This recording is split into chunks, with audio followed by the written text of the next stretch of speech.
March 6, 1944, 28,000 feet above Brandenburg, Germany.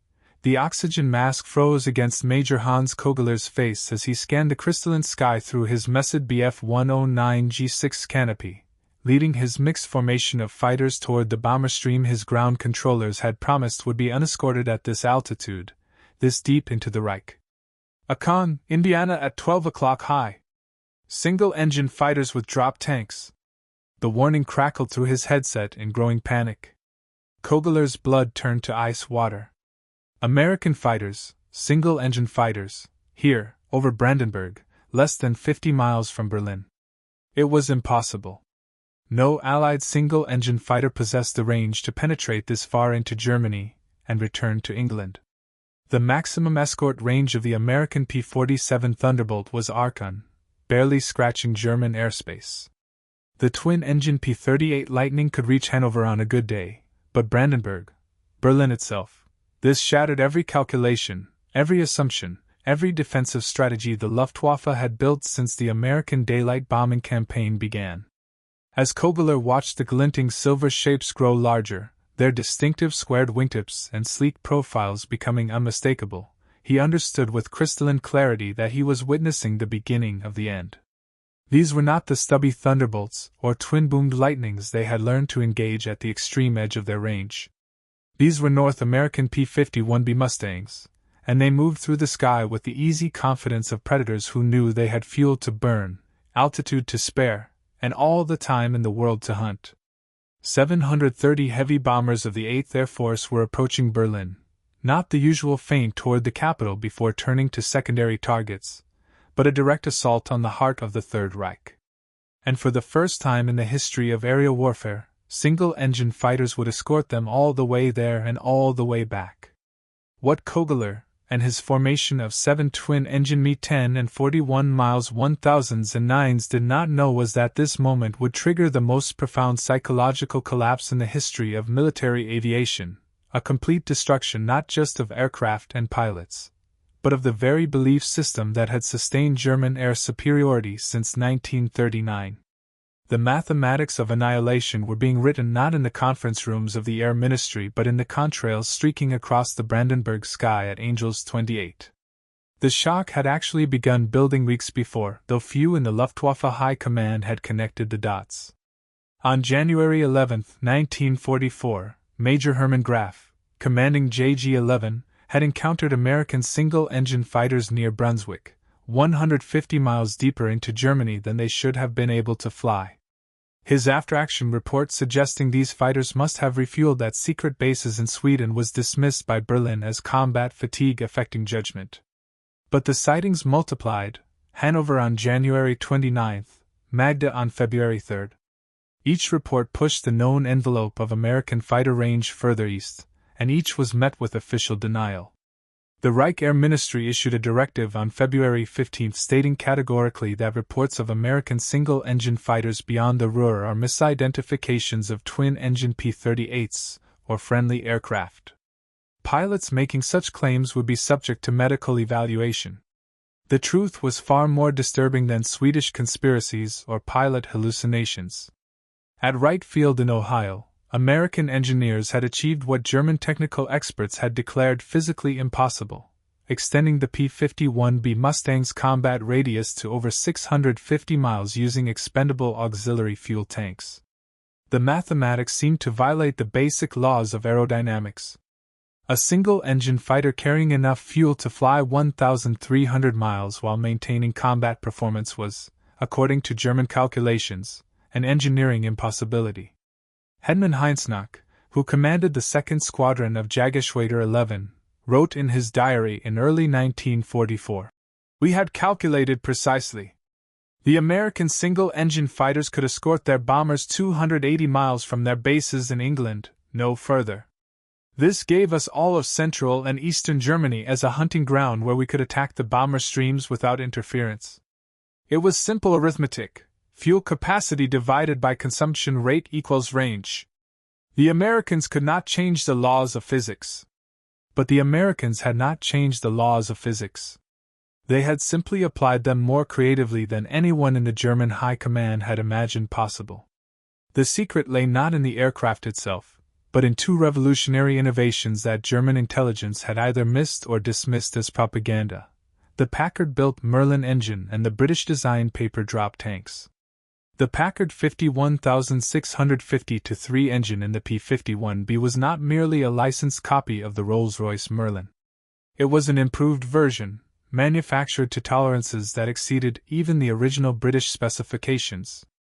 Using American mass production techniques refined in Detroit's automotive plants, Packard had achieved something remarkable: an engine that produced 1,490 horsepower at sea level and, crucially, maintained over 1,200 horsepower at 30,000 feet thanks to its two-stage, two-speed supercharger. Oberfeldwebel Konrad Bauer, a technical specialist with JG-26, examined a crashed P-51B near Gütersloh in February 1944. His report, discovered in Luftwaffe archives after the war, reveals the German amazement. The engine installation is a masterpiece of engineering efficiency. The intercooler system alone is more sophisticated than anything in our Daimler-Benz 605. But most remarkable is the production quality. Every component is machined to jeweler's precision. Yet they tell us the Americans build 3 of these engines every hour. If true, this is not a war of pilots, but of production lines. The drop tanks represented an even more elegant solution. Constructed from pressed paper impregnated with plastic resin, these 108-gallon auxiliary tanks weighed just 35 pounds empty, lighter than the ammunition for one of the Mustangs' machine guns. British engineers at the Royal Aircraft Establishment had developed the laminated craft paper construction method, which could hold fuel for approximately 5 hours before beginning to break down. This was more than sufficient for the 2.5-hour flight to Berlin. German engineers had experimented with auxiliary tanks, but their approach reflected a fundamental philosophical difference. The German tanks were metal, reusable, expensive, and heavy. They degraded performance so severely that fighters carrying them were vulnerable to attack. The American paper tanks were cheap, disposable, and light. A P-51B with 2 108-gallon drop tanks could fly to Berlin, jettison the tanks in seconds when entering combat, and fight with full performance. Lieutenant Colonel Hubert Zenke, commanding the 56th Fighter Group, explained the tactical revolution in a 1944 briefing. The Germans expected us to husband our fuel to save enough for combat and return. But with drop tanks, we could burn fuel like millionaires. Cruise to Berlin on the external tanks, drop them, and still have our full internal fuel load for 30 minutes of combat at full throttle, plus the flight home. We weren't flying on the edge anymore. We had margin to burn. To understand the psychological impact of March 6, 1944, one must first understand the trauma of October 14, 1943, Black Thursday, when the 8th Air Force had attempted to bomb the ball-bearing factories at Schweinfurt without long-range fighter escort. Of 291 B-17 flying fortresses that crossed into German airspace that day, 60 were shot down and 138 damaged, a loss rate of 20.6%, with casualties of over 600 airmen. The Luftwaffe had demonstrated with brutal efficiency that unescorted daylight bombing was unsustainable. General Ira Eaker, commanding the 8th Air Force, was forced to suspend deep penetration raids entirely. General Major Adolf Galland, General der Jagdflieger, General of Fighters, declared October 14 the greatest victory of the Jagdwaffe in the defensive war. In his post-war memoir The First and the Last, he wrote, "After Schweinfurt, we believed we had proven that daylight precision bombing was a failed concept. The Americans would have to join the British in night bombing, where accuracy was impossible and damage limited. We had won the theoretical battle." But Galland, brilliant tactician though he was, had made a crucial miscalculation. He assumed the Americans would accept the limitations of existing technology rather than developing new solutions. When reports of a new American fighter with extraordinary range began reaching his desk in December 1943, he dismissed them. When his own pilots reported single-engine fighters over Hanover in January 1944, he accused them of seeing things. It was not until February 20, 1944, the opening day of Big Week, that Galland began to grasp the magnitude of the threat. The Americans launched 1,000 bombers with 835 fighter escorts, including the first large-scale deployment of P-51Bs. Over the next 5 days, the Luftwaffe lost 262 fighters and, more critically, 100 experienced pilots, 17% of their available veteran fighter force. Available veteran fighter force. Major Wilhelm Ferdinand Vutz Galland, Adolf's younger brother commanding 3 JG-26, reported after Big Week. The appearance of Mustangs changed everything. Before, we could position ourselves beyond fighter range and attack the bombers methodically. Now we had to fight our way through escorts just to reach the bombers, then fight our way out. Every mission became a battle for survival from takeoff to landing. The morning of March 6, 1944 dawned clear and cold across northern Europe. Perfect flying weather. At RAF Laxton in England, ground crews had been working through the night, preparing the 357th Fighter Group for the most ambitious mission yet attempted, the first P-51 unit to provide escort all the way to Berlin. Colonel Henry Spicer, commanding the 357th Fighter Group, briefed his pilots at 0600 hours. "Gentlemen, today we go to Big B the entire distance. We'll be over enemy territory for 4 hours. Any man who doesn't think his aircraft is in perfect condition should abort now. There will be no second chances at these distances." No one aborted. However, Colonel Spicer himself would abort shortly after takeoff with mechanical problems, leaving Major Thomas L. Hayes to assume command of the historic mission. At 8:30, 730 heavy bombers began lifting off from bases across East Anglia. Behind them, 796 fighters prepared to provide relay escort, P-47s for the initial penetration, P-38s for the middle phase, and P-51 Mustangs for the deepest penetration and target escort. The 357th Fighter Group launched 48 P-51Bs, though only 33 would successfully reach Berlin after mechanical issues and navigation challenges in heavy cloud cover.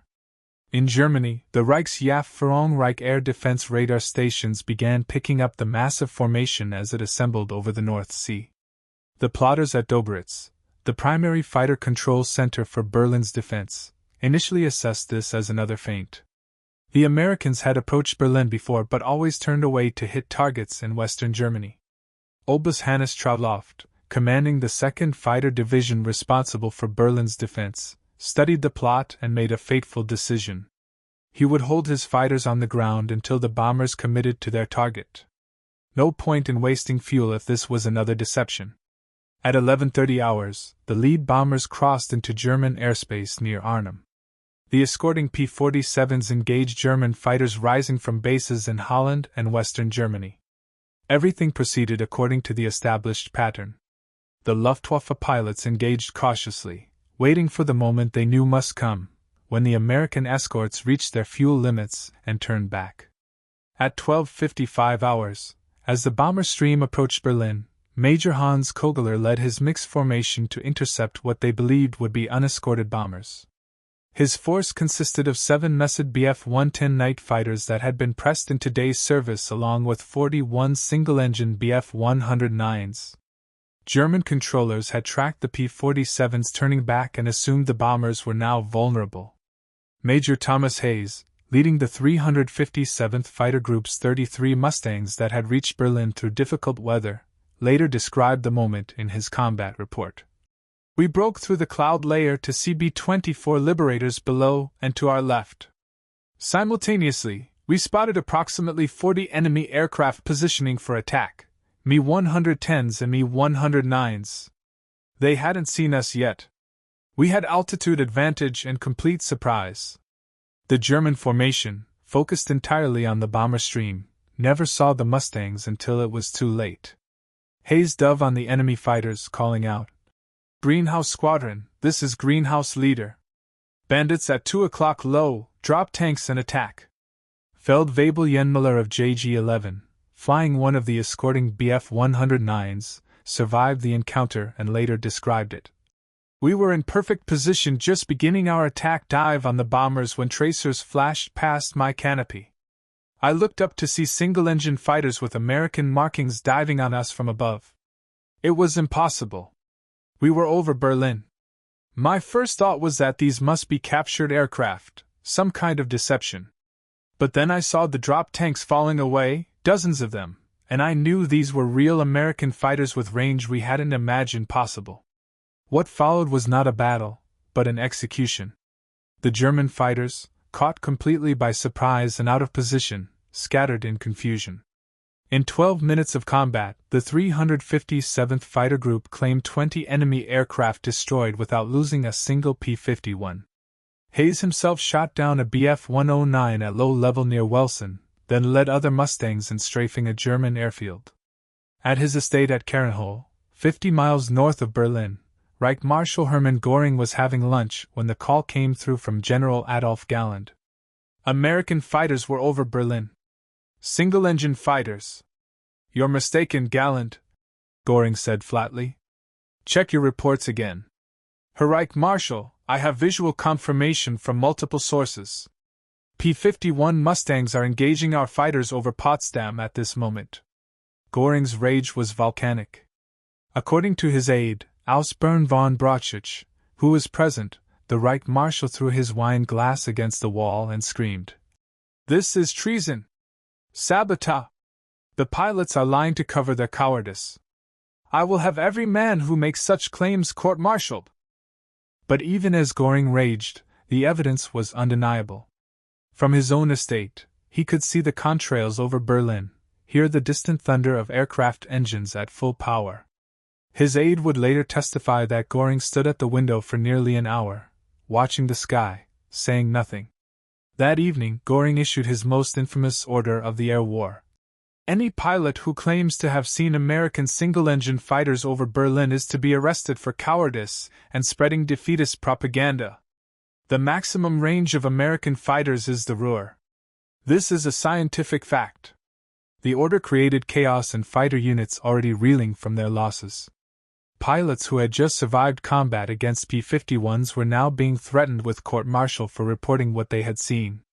Several squadron commanders, including Major J. Rao, simply ignored the order and told their pilots to report twin-engine fighters in their combat reports.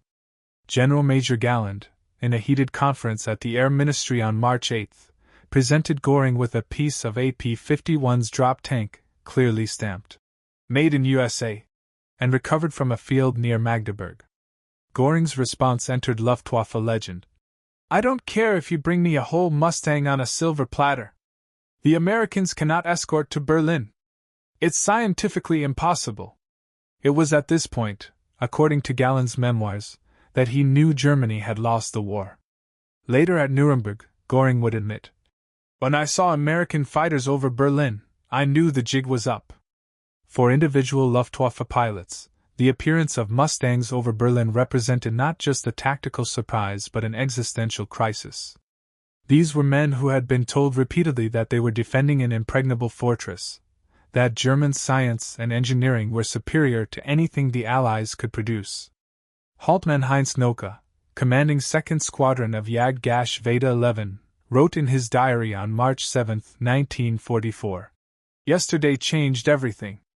We had always known where we were safe, where we could reform, where we could attack without interference. That certainty is gone. If they can reach Berlin, they can reach anywhere. We are no longer hunters, but the hunted, even over our own capital." The psychological impact was amplified by the quality of the opposition. The P-51B was not merely present over Berlin, it was dominant. Its Merlin engine gave it a top speed of 437 miles per hour at 25,000 feet, faster than the Bf-109 G6's 386 miles per hour at the same altitude. Its laminar flow wing provided exceptional high-altitude handling. Its .50 caliber machine guns delivered concentrated firepower, and most crucially, its pilots were fresh, not fatigued from hours of combat at the edge of their fuel reserves. Unterpizia Vera PC of JG301 survived an encounter with P-51s on March 9 and described the experience. "They came from above and behind, always with altitude advantage. When we turned to engage, they would climb away. They had the power to go vertical whenever they chose. When we tried to dive away, they followed easily. They fought like they had unlimited fuel, making multiple passes, following us down to low altitude. We were used to American fighters that had to watch their fuel, that would make one pass and continue home. These Mustangs played with us like cats with mice. Johannes Steinhoff, commanding JG-77, would later write about the strategic shift. We had to assume every bomber formation had Mustang escort, even if we couldn't see them. No more large formation attacks, no more taking time to position ourselves. We had to go in immediately with whatever we had, accept higher losses, and hope to get through to the bombers before the Mustangs found us. The appearance of Mustangs over Berlin coincided with and accelerated another crisis that was slowly strangling the Luftwaffe: fuel shortage. Germany had always been dependent on synthetic fuel production, converting coal to aviation gasoline through the Burgess hydrogenation process. This required massive industrial plants that were vulnerable to precision bombing. Before March 1944, these synthetic fuel plants had been largely immune from attack. They were too far from England for accurate bombing with fighter escort. The mathematics were simple. Without escort, bombers couldn't survive over the target long enough for precision bombing. Without precision